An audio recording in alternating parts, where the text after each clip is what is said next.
Force point DLP के लिए जो एजेंट इस्तेमाल होता है एंड पॉइंट के लिए, जो फोर्स पॉइंट का सिक्योरिटी मैनेजर था, वहां पर हम उसको क्रिएट कर लेते हैं।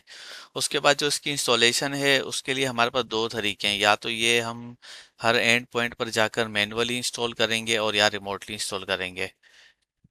तो मैनुअल इंस्टॉलेशन जो है वो अभी इस वाली वीडियो में हम कवर कर रहे हैं। मैं आपको इसका प्रोसेस बता देता हूँ। इसके अलावा जो रिमोट इंस्टॉलेशन है उसके लिए आप जीपीओ के थ्रू भी कर सकते हैं। इवांती का ईपीएम अगर आपके पास है उसके थ्रू कर सकते हैं।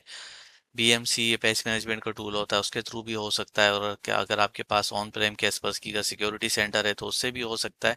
इसके अलावा भी बहुत सारे टूल्स हैं जो कि रिमोट इंस्टॉलेशन सपोर्ट करते हैं। आप किसी भी रिमोट इंस्टॉलेशन टूल के थ्रू डिप्लॉयमेंट ये वाली करवा सकते हैं। रिमोट इंस्टॉलेशन हो। अब बात आती है मैनुअल इंस्टॉलेशन के लिए। तो मैनुअल इंस्टॉलेशन का जो प्रोसेस है उसमें क्या होता है कि हमने जो एजेंट क्रिएट किया था वो मैंने इस मशीन पर कॉपी कर लिया अपने पास। ये मेरा इंस्टॉलर है तो हम रन एज एडमिनिस्ट्रेटर कर देते हैं।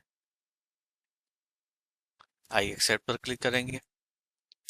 इंस्टॉलेशन की डायरेक्टरी पूछी जा रही है तो मैं इसे डिफॉल्ट पर ही रहने देता हूँ और यहाँ पर इंस्टॉल। ठीक है, अब फिनिश पर क्लिक करेंगे। फिनिश के बाद यहाँ पर आ रहा है रीस्टार्ट। एजेंट को स्टार्ट करना ज़रूरी है तो इसको रीस्टार्ट कर देते हैं। मशीन रीबूट होकर आने के बाद हम यहाँ देख सकते हैं कि हमारे पास टास्क बार पर इसका नोटिफायर आ गया है। और अब हम यहाँ पर इसको ओपन कर लेते हैं। यहाँ पर हमारे पास इसका स्टेटस आ रहा है। हमारे जो सर्वर की आईपी हमने इस पर कॉन्फ़िगर की थी वो इसमें आ गई है और स्टेटस इस पर कनेक्टेड आ रहा है। अब हम जाकर अपने सर्वर पर देख लेते हैं कि हमारे सर्वर पर इस एंड पॉइंट ने रिफ्लेक्ट किया है या नहीं किया है।